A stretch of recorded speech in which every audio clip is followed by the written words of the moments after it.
Hello दोस्तों, स्वागत है आप सभी का मेरे इस YouTube चैनल में, जिससे कि आप कंप्यूटर की तैयारी आसानी से कर सकते हैं। ये मेरा जो चैनल है वो पूरी तरह से डेडिकेटेड है RO ARO Allahabad high court के लिए। तो इसमें मैंने टाइपिंग के लिए बताया। चलिए आज हम कंप्यूटर के बारे में बात करते हैं। इससे मैं 8 से 9 क्वेश्चन आप इस सीरीज़ से, पूरी अगर सीरीज़ आप कंप्लीट करते हैं तो 8 से 9 क्वेश्चन आप इसे लगा सकते हैं। पहले हम थ्योरी पढ़ेंगे, उसके बाद हम क्वेश्चन आंसर लगाएंगे जो पूछे गए क्वेश्चन से। देखिए कंप्यूटर की कुछ बातें हैं, फंडामेंटल्स ऑफ कंप्यूटर, बुनियादी बातें। देखिए जो कंप्यूटर है आपका, वो कंप्यूट से बना हुआ है। कंप्यूट मीन्स होता है गणना करना, यानी गिनना किसी चीज़ को। तो ये कंप्यूटर काम किस बेसिस पे करता है? कोई डाटा लेता है, उसको इनपुट करता है, उसके बाद प्रोसेसिंग करता है और आउटपुट देता है। जैसे कोई डाटा लिया AZCD, उसे कोई प्रोसेस किया, प्रोसेस करने के बाद एक वर्ड बना दिया, इन्फॉर्मेशन दे दिया, तो वो कंप्यूटर काम करता है। कंप्यूटर बहुत सारी चीज़ों में जैसे काम कर सकते हैं। अकाउंटिंग सिस्टम तैयार करना, यानी बैलेंस शीट तैयार करना, ये सारी चीज़ें कंप्यूटर काम करता है।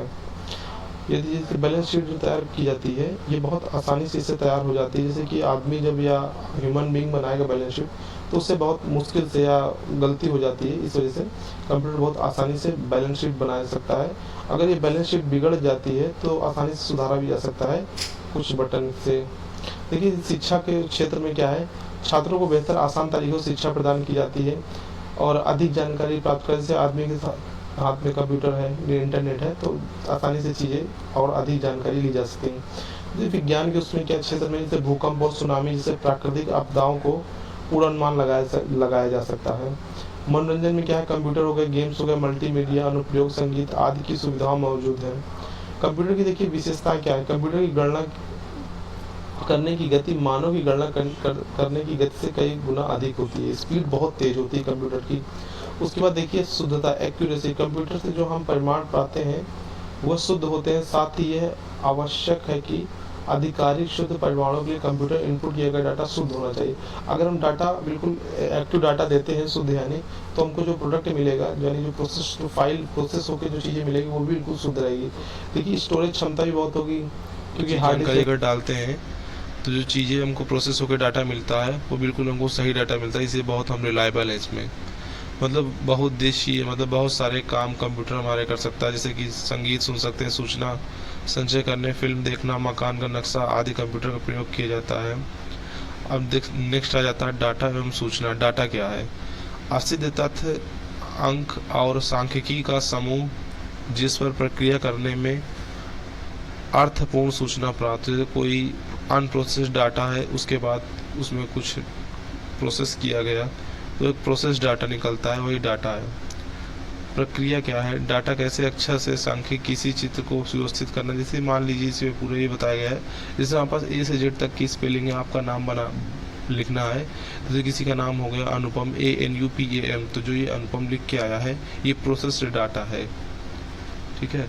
उसके बाद गणना यानी जोड़ना, घटाना, गुणा करना, तुलना यानी किसी चीज़ को कंपेयर करना, बराबर है, बड़ा, छोटा, शून्य, धनात्मक, ऋणात्मक है। निर्णय लेना यानी किसी शर्त के आधार पर विभिन्न अवस्थाएं, निर्णय यानी किसी चीज़ से आप घर में निर्णय लेते हैं। तर्क यानी दस्तावेज में त्रुटियां ढूंढना, टेक्स्ट को व्यवस्थित करना आदि, ये सब है। सूचना क्या है? जिस डाटा पर प्रक्रिया हो चुकी है वो सूचना कहलाती है। अर्थपूर्ण तथ्य, अंक या सांख्यिकीय सूचना होती है। दूसरों शब्दों में डाटा पर प्रक्रिया होने के बाद जो अर्थपूर्ण डाटा प्राप्त होता है उसे सूचना कहते हैं। सूचना निम्नलिखित कारणों से अति आवश्यक और सहायक है। सूचना यानी वही चीज़ें, छोटी चीज़ें हैं सब। ये वर्तमान और भविष्य के लिए निर्णय लेने में सहायक करती है। ये भविष्य का मूल्यांकन करने में सहायक करती है। सूचना के गुण ये सब कोई ज़्यादा इम्पोर्टेंट नहीं है। देखिए ये इम्पोर्टेंट, मूल इकाई सबसे छोटी होती है बिट। ये कंप्यूटर की स्मृति की सबसे छोटी इकाई है। यह स्मृति में एक बाइनरी अंक 0 अथवा 1 को संचित किया जाना प्रदर्शित करती है। ये बाइनरी डिजिट एक छोटा रूप है। देखो सबसे छोटा होता है बिट, 1 या 0 से इसको डिनोट करते हैं। फिर क्या है बाइट। बाइट क्या होती है? कंप्यूटर की स्मृति की मानक इकाई। कंप्यूटर की स्मृति में कीबोर्ड में दबाए गए प्रत्येक अक्षर, अंक अथवा विशेष चिन्ह ASCII, ये अमेरिकन स्टैंडर्ड या आगे हम बताएंगे कोड में संचित होते हैं। प्रत्येक ASCII कोड 8 बिट का होता है। जब ये हमको बाइट से बिट में जाते हैं, सबसे छोटी इकाई हमारी बिट होती है, उसके बाइट होती है। एक बाइट में एक बाइट में 8 बिट होते हैं, ठीक है। ये क्या लिखा है, इसी प्रकार किसी अक्षर को स्मृति को संचित करने के लिए 8 बिट मिलाकर एक बाइट बनती है। 8 ये छोटी छोटी बिट मिलाकर एक बाइट बनती है। कैरेक्टर तो आपको सबको पता ही होगा। कैरेक्टर ये हो गया ABCD हो गया 1 2 3, ये स्पेशल सिंबल हो गया, ये सब चीज़ें। और ये कंप्यूटर सिस्टम मानता है कैरेक्टर को संचित करने के लिए ASCII कोड का उपयोग करते हैं। प्रत्येक कैरेक्टर 8 बिट का उपयोग करने में संचित होता है। ये प्रत्येक जो कैरेक्टर वो 8 बिट का होता है। उसमें ASCII ये एक अमेरिकन स्टैंडर्ड करके कुछ एक लैंग्वेज थी, में हम आगे बताएंगे इसके बारे में। आगे बढ़ते हैं। आगे क्या है, कंप्यूटर को संक्षिप्त ब्रीफ हिस्ट्री ऑफ कंप्यूटर। जो कंप्यूटर क्रमशः ये याद कर ले 3000 वर्ष पुराना है। चीन जो है सबसे पहले बनाया था और उसको एबेकस बनाया था। जैसे ये देखिए एबेकस ये बना हुआ है, ये एबेकस था। ये कोई अंकों को जोड़ना, घटाना, गुणा भाग करने के लिए इसके लिए उपयोग किया जाता था। उसके बाद ये एडिंग मशीन बनाई गई थी। ये एक मशीन ज़्यादा इम्पोर्टेंट नहीं है। ये देखिए ये भी ज़्यादा इम्पोर्टेंट कपड़ों के लिए चीज़ें आई थी। देखिए अंग्रेजी गणितज्ञ चार्ल्स बेबेज ने एक यांत्रिक गणना मशीन की विकसित की जिसका नाम डिफेंस इंजन रखा गया। इसके बाद सन 1833 में चार्ल्स बेबेज डिफरेंस इंजन का विकास एनालिटिक इंजन तैयार किया। देखिए ये जो चार्ल्स बेबेज है इनका नाम याद रखिएगा। जो चार्ल्स बेबेज हैं ये फादर ऑफ कंप्यूटर भी कहते हैं इनको। देखो बेबेज को एनालिटिक इंजन आधुनिक कंप्यूटर का आधार बना, इसलिए चार्ल्स बेबेज को कंप्यूटर का पितामह फादर ऑफ कंप्यूटर कहा जाता है। देखिए कंप्यूटर का जो पिता है वो चार्ल्स बेबेज है। पीढ़ी देखिए प्रथम में ये चीज़ याद रखिएगा, सबसे पहले क्या आया था, सबसे पहले 1940 से 56। ये अगर डेट ना भी याद हो लेकिन मोटा चीज़ ये हमको याद रखना है कि ये वैक्यूम ट्यूब आया था। और इसमें जो मेमोरी थी मैग्नेटिक ड्रम मेमोरी का प्रयोग किया गया था। उसके बाद ये बड़ा आकार था, बहुत बड़ा था क्योंकि बहुत पहले थे। वैक्यूम ट्यूब बहुत बड़े बड़े होते हैं। और इसका ये नाम याद रखिएगा इनैक या ईडीसैक, ये यूनिवैक, ये 3 कंप्यूटर हैं। Electronic delay storage automatic calculator, universal automatic calculator.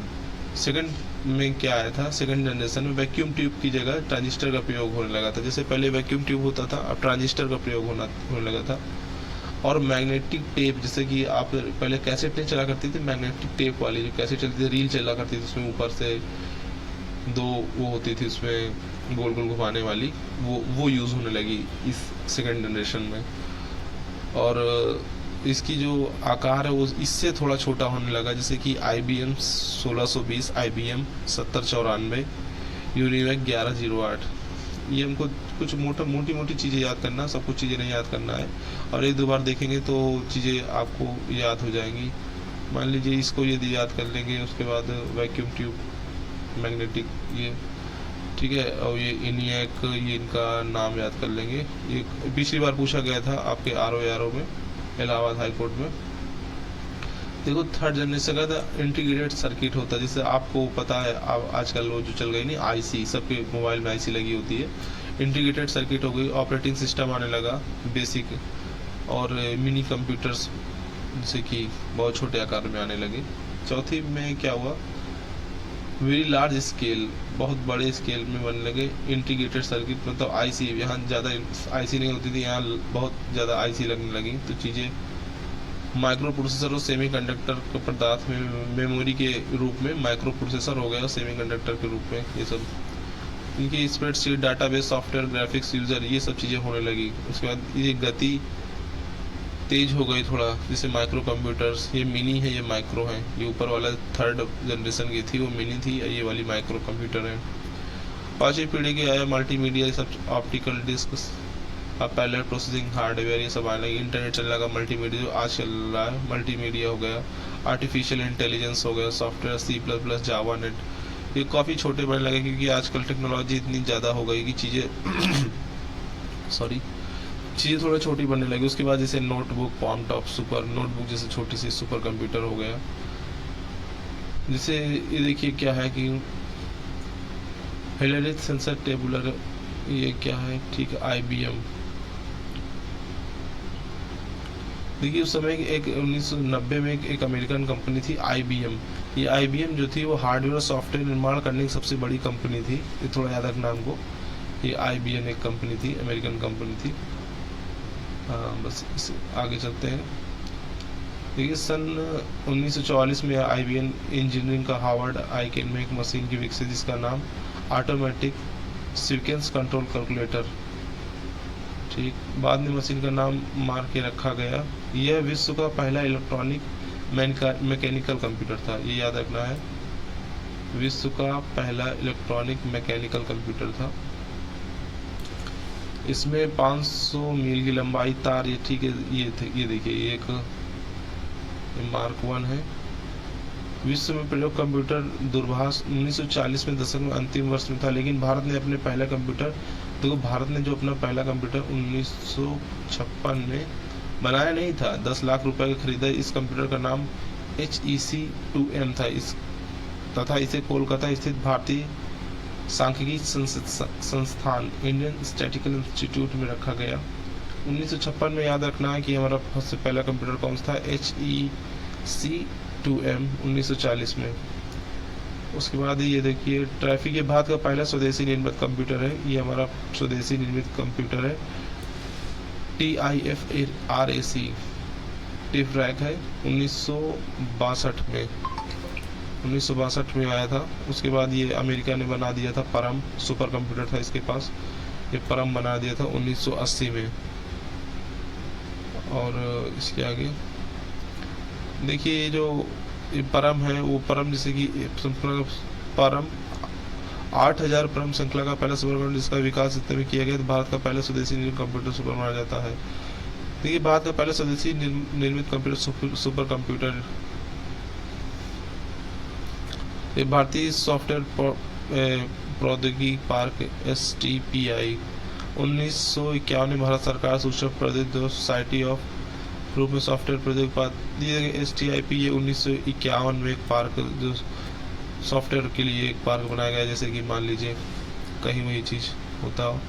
देखो एप्लीकेशन के आधार पर, पर्पस के आधार पर, साइज के आधार पर, ये तो सब नॉर्मल चीज़ें, सब पता होगा आपको। देखिए डिजिटल कंप्यूटर होता है, हाँ ये चीज़ें थोड़ा देख लीजिए। डिजिटल कंप्यूटर होता है, एनालॉग होता है, हाइब्रिड होता है, प्रकाशीय होता है, क्वांटम होता है।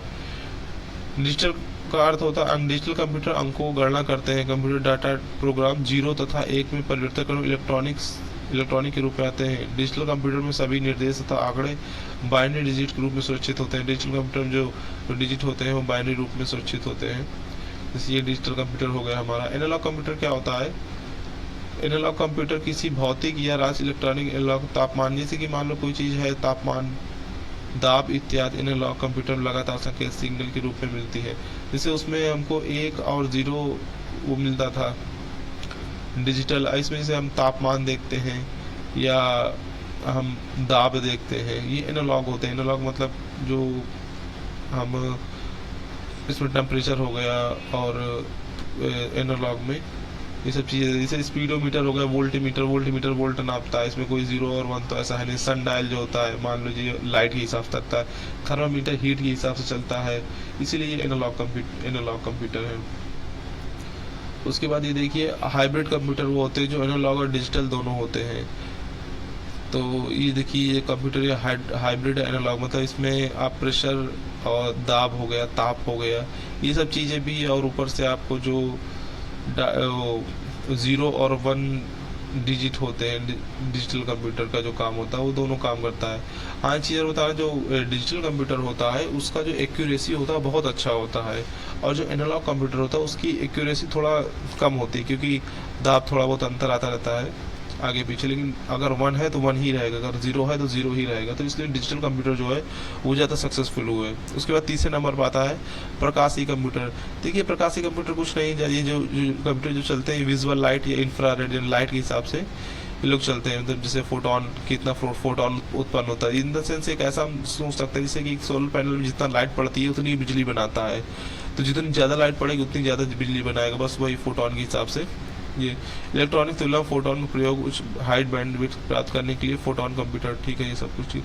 देखिए अब आ जाता है क्वांटम कंप्यूटर। जो क्वांटम कंप्यूटर होता है क्वांटम मैकेनिक्स पर आधारित कंप्यूटर क्वांटम कंप्यूटर का क्वांटम परंपरागत कंप्यूटर दोनों में सूचनाओं का युग्म अंकों बाइनरी डिजिट या बिट्स के रूप में संग्रहित कूटबद्ध उपयोग किया जाता है। सामान्य कंप्यूटर में प्रत्येक एक बिट एक स्विच होता है जो या तो ऑन होता है या ऑफ होता है।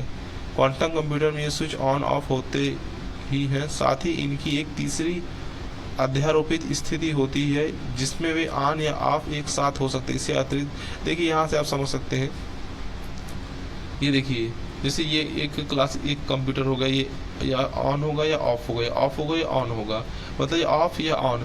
यहाँ पर देखिए ये गया, ये ऑन हो सकता है, यहाँ पे देखो दो तीन चीज़ों से मिल गया, जैसे ये ऑन गया या ऑफ गया, एक साथ ये ऑन ऑफ दो तीन चीज़ हो सकती हैं प्रोसेस। जैसे इसमें कुछ दूसरा प्रोसेस हो रहा है, इस वाली लाइन में कुछ दूसरा प्रोसेस हो रहा है, तो एक साथ बहुत सारी चीज़ें एक साथ चल जाती हैं, वही क्वांटम ये आपका कंप्यूटर हो जाता है। क्वांटम कंप्यूटर के देखिए आप चित्र से समझ जाएंगे, ये ऑन है या ऑफ है, ऑफ है या ऑन है, मतलब on off on off on off on off. यहाँ पर ये गया ऑन हो सकता है या प्रोसेस हुआ है, देखिए ये एक प्रोसेस लगा है, ये यहाँ पर हो सकता है ये ऑन गया, इसमें ऑफ हो रहा है, इसमें ऑन हो रहा है, या इसमें एक साथ मतलब बहुत सारे काम कर सकता है ये क्वांटम कंप्यूटर। देखिए जनरल काम है, उद्देश्य के आधार पर कंप्यूटर को आपको पता है सामान्य स्पेशल काम जनरल, ठीक, जैसे कि जनरल पर्पस के लिए word processing, letter, document, data ये सब बनाना। विशिष्ट मतलब जैसे कि फिल्म इंडस्ट्री में जो कंप्यूटर यूज होता है उसमें बहुत सारी चीज़ें होती हैं, हीट ना करे, जल्दी काम करें, मौसम विज्ञान के लिए और युद्ध या अंतरिक्ष विज्ञान के लिए। उसके बाद देखते हैं जो हमारे कंप्यूटर देखो आकार के हिसाब से माइक्रो कंप्यूटर हो जाता है, मिनी कंप्यूटर होता है, मेन फ्रेम कंप्यूटर होता है, सुपर कंप्यूटर होता है। इसके बारे में देखेंगे। ये देखिए क्या होता है, माइक्रो कंप्यूटर होता है, ये कंप्यूटर आकार में बहुत छोटे होते हैं। 1970 दशक में इनका आविष्कार होता, माइक्रो प्रोसेसर का यूज किया जाता है इसमें ये माइक्रो प्रोसेसर का यूज किया जाता है, क्योंकि माइक्रो कंप्यूटर से नाम से आप लगा सकते हैं कि माइक्रो प्रोसेसर का यूज किया जाता है। छोटे व्यवसाय में किया जाता है और घर में भी यूज होता है। पर्सनल कंप्यूटर जैसे आपके घरों में कंप्यूटर होता है उसे माइक्रो कंप्यूटर कहते हैं। जैसे हमारा डेस्कटॉप हो गया, उसका लैपटॉप हो गया, पॉम टॉप हो गया, ऐसे ही जैसे लैपटॉप की तरह एक होता है पॉम टॉप, ज़्यादा कुछ अंतर नहीं होता है इसमें। जैसे नोटबुक हो गया, नोटबुक यानी लैपटॉप से जो छोटा होता है नोटबुक हो जाता है। टैबलेट हो जाता है, जो टैबलेट होता है। उसके बाद आता है माइक्रो के बाद आता है मिनी कंप्यूटर। मिनी कंप्यूटर जो होता है इसकी जो वर्ड लेंथ होती है 32 बिट की होती है, और इसमें जैसे कि ये होता है पैरोल या अकाउंटिंग के लिए यूज़ होता है। बस इतना याद रखिएगा कि इसके जो मिनी कंप्यूटर है इसकी जो वर्ड लेंथ होती है 32 बिट होती है। उसके बाद ये आता है मिनी कंप्यूटर हमारा सी वाला है मेन फ्रेम। मेन फ्रेम में कंप्यूटर बड़ी बड़ी कंपनियों में लगा, जैसे आप कभी ऑनलाइन एग्जाम देने जाते होंगे तो एक कंप्यूटर से एक सीपीयू से 3-4 वो आपके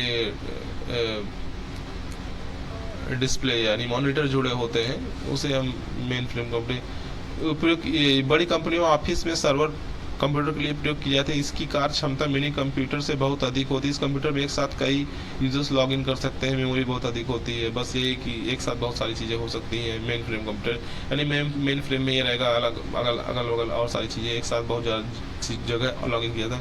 जैसे IBM 4381 हो गया, ICL 39, CDC साइबर ये सब चीज़ें हो गई। ये देखिए मेन फ्रेम कंप्यूटर का ये एक चित्र हो जाता है, अगर आप इसको देखना चाहें तो देख लें। मतलब काफ़ी बड़ा होता है, चीज़ें आसानी से हो जाती हैं। तो ये देखिए एक सुपर कंप्यूटर, आपने नाम तो बहुत सुना होगा सुपर कंप्यूटर। ये सुपर कंप्यूटर है, ये अमेरिका में सबसे पहली बार 1929 में मतलब बाइनरी जो तकनीकी और कंप्यूटर का जन्म होता है। इस समय ये करना वो कंपनी IBM बनाती है, जिसे अपना समय सबसे तेज करना। देखो सुपर कंप्यूटर नाम से ही सुपर कंप्यूटर नाम आता है। ये देखिए सुपर कंप्यूटर मतलब एक साथ बहुत सारे काम कर लेता है। सुपर कंप्यूटर नाम ही इसका सुपर कंप्यूटर है, तो आप इससे अंदाज़ा लगा सकते हैं। आजकल के सुपर कंप्यूटर ये सभी कई माइक्रो प्रोसेसर, देखिए सुपर कंप्यूटर में क्या आता है, कई माइक्रो प्रोसेसर एक साथ काम करते हैं। ठीक है, हर जैसे आपके उसमें कंप्यूटर है आपके घर में माइक्रो कंप्यूटर, तो इसमें एक प्रोसेसर लगा होता है, इसमें कई सारे प्रोसेसर एक साथ काम करते हैं। ये किसी भी जटिल समस्या का तुरंत हल निकालते हैं। किसी सुपर कंप्यूटर की ताकत अंततः उसकी कार्य निष्पाद क्षमता, प्रोसेसिंग स्पीड, यानी कोई कितनी तेज, जैसे आप ही है, कितना तेज आप समझ रहे हैं, कितना तेज आप याद कर रहे हैं, आपकी प्रोसेसिंग स्पीड से आपके दिमाग का अंदाजा लगाया जा सकता है। इसी तरह से ये सुपर कंप्यूटर होता है, इसकी प्रोसेसिंग स्पीड कितनी तेज। मशीन 1 सेकंड में कितनी गणना कर सकती है। सुपर कंप्यूटर की कार्य निष्पादन क्षमता बताने के लिए गीगा फ्लॉप, टेरा फ्लॉप और पेंटा फ्लॉप जैसी इकाई। गीगा फ्लॉप, टेरा फ्लॉप और पेंटा फ्लॉप, ये थोड़ा याद कर लीजिएगा, एक बार में हो सकता ना याद हो, कहीं लिख लीजिएगा। ये गीगा फ्लॉप, टेरा फ्लॉप और पेंटा फ्लॉप, ये जैसे चीज़ें होती हैं, इनमें आप याद कर सकते हैं ये कि आपको ये सुपर कंप्यूटर में सब चीज़ें होती हैं। ये 1 सेकंड में कितना तेज स्पीड करता है, प्रोसेसिंग स्पीड, ये सब गणना करता है। जैसे इकाइयों का प्रयोग होता है। प्रति सेकंड अरबों खरबों गणना करने देने वाले सुपर कंप्यूटर का उपयोग खासकर ऐसे क्षेत्र में किया जाता है जिसकी कुछ ही क्षणों में बड़े पैमानों पर गणना करने की जरूरत पड़ती है। मसलन मौसम संबंधी अनुसंधान, नाभिकीय हथियार, क्वांटम फिजिक्स और रासायनिक यौगिक के अध्ययन आदि में सुपर कंप्यूटर का प्रयोग किया जाता है। देखिए अब आगे क्वेश्चन, अब क्वेश्चन लगा लेते हैं। आपने जब भी पढ़ा तो ये पीसी का पूरा रूप क्या है, आपको सबको पता, पीसी का रूप है पर्सनल कंप्यूटर। ये आपका पीसी का पर्सनल समानता डेस्कटॉप कंप्यूटर पीसी कहा जाता है। पीसी का फिर से आ गया PC, personal computer. Personal computer computing ज़रूरतों को पूरा करने के लिए डिजाइन किया जाता है। मतलब पर्सनल कंप्यूटर क्या है, पर्सनल आदमी को, मतलब पर्सनल व्यक्ति के लिए यूज किया जाता है। ये देखिए, उसके बाद एक बड़ा और महंगा कंप्यूटर जिसमें एक साथ सैकड़ों हजारों प्रयोक्ताओं के लिए डाटा प्रोसेस करने की क्षमता होती है, उसे क्या कहते हैं, आपको सबको पता है कि मेन फ्रेम कंप्यूटर है। मेन फ्रेम जैसे कि मेन फ्रेम में रहेगा लेकिन एक साथ बहुत सारी चीज़ें चला देगा। कंप्यूटर में सबसे छोटा कौन सा है, देखिए नोटबुक हो गया। जैसे नोटबुक नाम से ही आपको समझ में आ रहा है कि नोटबुक कॉपी की तरह होता है, वो लैपटॉप से भी छोटा होता है। डेस्कटॉप और पर्सनल कंप्यूटर को भी कहते हैं। डेस्कटॉप और पर्सनल कंप्यूटर को माइक्रो कंप्यूटर्स कहते हैं। माइक्रो कंप्यूटर डेस्कटॉप हो गया, लैपटॉप हो गया, पीसी हो गया, ये सब आते हैं हमारे माइक्रो कंप्यूटर्स में। किसी भी कंप्यूटर किसी संकर कंप्यूटर में निम्नलिखित में किस विशेषता को सामान्य होता है, तो आपका अनुरूप तथा अंकीय कंप्यूटरों का। सुपर कंप्यूटर माइक्रो में तो है नहीं, ये अनुरूप तथा अंकीय कंप्यूटरों का। जैसे हाइब्रिड कंप्यूटर हो गया, एनालॉग हो गया, डिजिटल हो गया। एक सुवाह निजी कंप्यूटर जो आपकी गोद में रख के लायक छोटा सा होता है, जैसे किसी क्या, जैसे नोटबुक सबसे सुविधाजनक होता है, छोटा सा आराम से आदमी लेट के बैठ के चला लेता है। लैपटॉप उससे भी छोटा होता है नोटबुक, तो उसे नोटबुक कहते हैं। देखिए सुपर कंप्यूटर क्या होता है, ये एक साथ हजारों माइक्रो प्रोसेसर लगे होते हैं, एक साथ बहुत सारे काम कर देता है। सुपर कंप्यूटर नाम से इसका नाम है सुपर कंप्यूटर। ये बहुत विशेष संस्थानों के लिए होता है। 10 नंबर, क्वेश्चन नंबर 10 क्या है, सबसे तेज और सबसे बड़ा महंगा कंप्यूटर कौन सा है। सुपर कंप्यूटर, पर्सनल कंप्यूटर होगा, लैपटॉप होगा, नोटबुक होगा, नहीं सुपर कंप्यूटर आपको सही ऑप्शन हो जाता है। कंप्यूटर का जनक किसे कहा जाता है, देखो father of computer Charles Babbage को कहा जाता है। कितना सरल क्वेश्चन है। पहले इलेक्ट्रॉनिक अंकीय कंप्यूटर में क्या था, पहले सबसे पहले क्या था, मैंने बताया था आपको। सबसे पहले वॉल्व आया था, उसके बाद सबसे ये वॉल्व हो गया, फिर ट्रांजिस्टर, फिर आईसी, ये सब आए। सबसे पहले ये बस इतना ही पूछता है सबसे पहले क्या आया था। हाँ, एक सबसे पहले निर्मित कौन सा कंप्यूटर, ये याद कर लिए, ये आपको मैंने बताया भी था, electronic numerical integrator and computer, ये याद कर लें। देखिए चौथी पीढ़ी के कंप्यूटरों का निर्माण का प्रयोग किया जाता था। देखो मैंने कहा था ना, वो चीज़ें याद होनी चाहिए, ट्यूब, ट्रांजिस्टर, आईसी। तो देखिए जो आपका निर्वात ट्यूब है, ये 1940 से 1956 में ये सूक्ष्म संधारित्रों का यूज किया जाता था।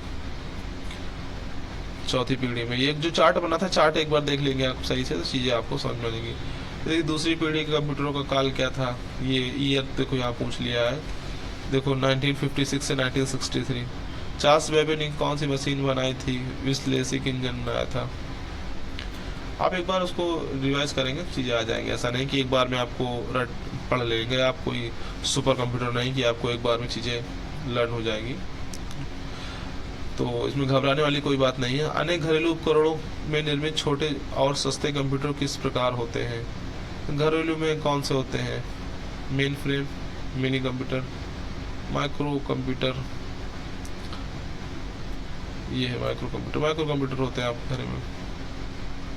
वाणिज्यिक प्रयोग के लिए उपलब्ध कराया गया पहला कंप्यूटर कौन था? यूनिवॉक था। देखिए, आप अगर वहाँ पर चार्ट में पढ़े होते तो आपको पता होता कि यूनिवॉक है। पहला संक्रियात्मक इलेक्ट्रॉनिक अंकीय कंप्यूटर कौन सा है? इनियक था। ये सब पीछे आपको मैंने चार्ट था, वो जो चार्ट बनाया, चार्ट से ठीक ठाक क्वेश्चन आए, चार्ट को एक बार देख लेंगे। इनियक का फुल फॉर्म है electronic numerical integrator and calculator. देखिए, पंचवर्षीय पीढ़ी कंप्यूटरों में क्या उपलब्ध नहीं है? देखिए, निर्वात ट्यूब आया था, जो फर्स्ट जनरेशन कंप्यूटर में आया था, निर्वात ट्यूब, वैक्यूम ट्यूब जिसे बोलते थे। आंतरिक रूप से निर्मित कौन सा सिस्टम एक उपयोग से अधिक कंप्यूटरों, कैरेक्टर और नंबरों का निरूपण करते हैं? देखिए, ऑक्टेल होते, पेंटा, हेक्सागोनल बाइनरी नंबर होते हैं कंप्यूटर में, 0 और 1। बिट का पूरा रूप है, ये देखो बाइनरी डिजिट हो जाए, जैसे 0 और 1, ये बाइनरी डिजिट हो जाता है। लेकिन इसमें आप फुल फॉर्म देखेंगे BIT, तो इसको थोड़ा याद कर लेना आपको, ये बाइनरी डिजिट होता है 0 या 1। 8 0 और 1 एक ही स्ट्रिंग को कहते हैं, क्या कहते हैं? बाइट।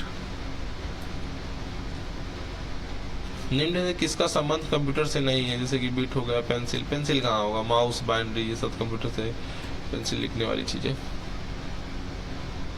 कंप्यूटर में जानकारी के रूप में स्टोर की जाती है किसमें? Analog data, modem, digital data.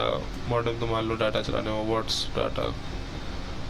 निम्न से कौन सा सत्य है? Binary number byte signal digital होता है, नहीं। बिट डिजिटल नंबर्स को एक समूह को रिप्रेजेंट करता है, नहीं। ये 8 डिजिट के बाइनरी नंबर को बाइट कहते हैं, हाँ ये सही है। एक दो बार देखेंगे तो आपको चीजें समझ में आएगी। कंप्यूटर की सूचना डिजिटल होती है, इसका अर्थ है कि यह डिजिटल से बनी होती है। सही बात है, डिजिटल होती है क्योंकि डिजिटों से बनी होती है, डिजिटों से बनी होती है। इसमें है ही क्या? कंप्यूटर में आप जो इन्फॉर्मेशन डालते हैं उसे क्या कहते हैं? डाटा। कोई भी हम डाटा डालते हैं, उसके बाद वो प्रोसेस्ड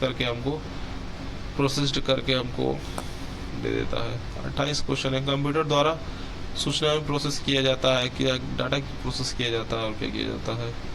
सूचना को छोटी सी इकाई को क्या कहते हैं जिसमें कंप्यूटर समझा और प्रोसेस किया जा सकता है? तो छोटी इकाई हो जाती है, बिट हो जाती है, बारीक। अभी मैंने पीछे आपको पढ़ा होगा। एक बाइट में कितने मूल रूप रूपित किए जा सकते हैं? 256।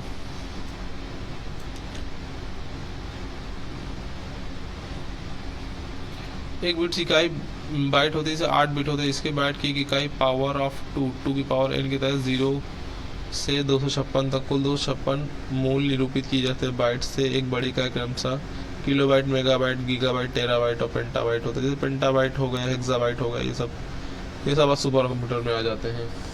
जीबी जैसे हो गया क्रमशः केबी, एमबी, जीबी, उनका फुल फॉर्म दे दिया है। बाइनरी सिस्टम एक सिस्टम है जिसका आधार है 2, इसका आधार 2 होता है। 2 की पावर ये 2 की पावर n था ना, ये वही। एक बिट में 2 मूल हो सकते हैं, कौन से? 0 और 1 हो सकते हैं। कंप्यूटर द्वारा को सूचना में प्रोसेस किया जाता है, डाटा को सूचना में प्रोसेस किया जाता है। कंप्यूटर का सचिव केबी का पूरा रूप समांतर, आपको पता था केबी किलोबाइट होता है। ये इतने सरल क्वेश्चन है। कितने किलोबाइट में 1 मेगाबाइट? जैसे आपको पता होगा 512 MB की मेमोरी कार्ड होती है, या फिर 1024 MB, ये इसी रूप में रहती है। तो इसको देख लेंगे आप। 1024 हो गए बाइट, 0 और इसके बीच में संख्या 255, 1024 हो, 512 हो जाती है, 1024 हो जाती है, जीबी हो गया, एमबी हो गया, ठीक है, ये ठीक है। उसके बाद आगे बढ़ते हैं। केबी किलोबाइट कितने बाइट के बराबर? 1024। ये बार देखिए, ये एक बार चार्ट देख लीजिएगा, ये अगर आप देख लेंगे तो बहुत आसानी से चीज़ें समझ में आ जाएंगी। सब वही है, 1024 MB, KB, GB, TB। 1 gigabyte बराबर की 10 के 10 पावर 9 बाइट्स। ये ऊपर वाला देख लेंगे, आपको समझ में आएगा। एक निबल कितने बिटों के बराबर होता है? एक निबल 4 बिटों के बराबर होता है। 4 बिट्स को एक निबल और 8 बिट्स को बाइट कहते हैं। निबल सबसे 1000 बाइट्स का 1 किलो बाइट होता है। हाँ, 1000 बाइट्स का 1 किलो बाइट की भी होता है, 1 किलो बाइट। जब थोड़ा पढ़ लेंगे चीज़ें आपको समझ में आ जाएंगी। लगभग 1000 मेगाबाइट एक होता है गीगाबाइट। जीबी पहले एमबी होता है, एमबी के बाद आता है जीबी, जीबी के बाद आता है केबी, किलोबाइट। केबी आता है, पहले केबी आता है, फिर जीबी आता है, फिर एमबी आता है, फिर टीबी आता है। सॉरी, जीबी के बाद यहाँ पर आएगा टीबी। अगर यहाँ पर मेगाबाइट या गीगाबाइट लिखा होता तो यहाँ टेराबाइट आता। इतने बिलियन बाइट बराबर, तो गीगाबाइट बराबर बिलियन बाइट्स होते हैं। कौन सा बाइनरी नंबर का उदाहरण है? देखो इसमें 6AH1, इसमें कोई फ्लो नहीं बना, इसमें 1001 101 ये हो जाता है बाइनरी डिजिट। ये देखिए मैंने बताया था ASCII का फुल फॉर्म क्या होता है, American standard code of information and intelligence. ये इस 8 के बराबर होता था, मैंने बताया था आपको पीछे। एसआई का पूरा नाम American standard code of information. ठीक, निम्न से कौन सा कंप्यूटर बुनियादी कार्य नहीं करता? टेक्स्ट या स्कैन करना। टेक्स्ट या स्कैन करना, टेक्स्ट मान लो तो स्कैनर करता है। कंप्यूटर एनालॉग डाटा को पहचानने और समझने के लिए, कंप्यूटर एनालॉग डाटा को पहचानने और समझने के लिए पहले इसे डिजिटलाइज किया जाना होगा। हाँ, कोई चीज़ जैसे कि मान लो जूता है, जूता थोड़ी पहचान लेगा, उसको डिजिटलाइज करना पड़ेगा ना। फोटो देख के थोड़ी जान जाएगा कितने जूते हैं, 4 जूते 5 को डिजिटलाइज करना पड़ेगा। कंप्यूटर कई तरह के होते हैं, डाटा मैनिपुलेट करते हैं। इस मैनिपुलेटिंग को क्या कहते हैं? प्रोसेसिंग से डाटा प्रोसेस हुआ। जैसे कि मान लो कोई चीज़ हमने दिया, उसको अनप्रोसेस डाटा दिया, कोई चीज़ हमने दे दिया और उसके बाद वो प्रोसेस करके हमको एक लॉजिकल डाटा देता है, उसे ही कहते हैं प्रोसेसिंग। कंप्यूटर का काम है कि कोई रॉ मटेरियल दो, उसको प्रोसेस करके उसको वैल्यूएबल डाटा बनाता है। चलिए फिर आज से यहाँ तक कंप्यूटर ख़त्म करते हैं।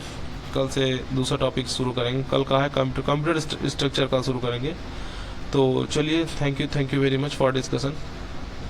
ऐसे पढ़ते रहिए, आगे बढ़ते रहिए।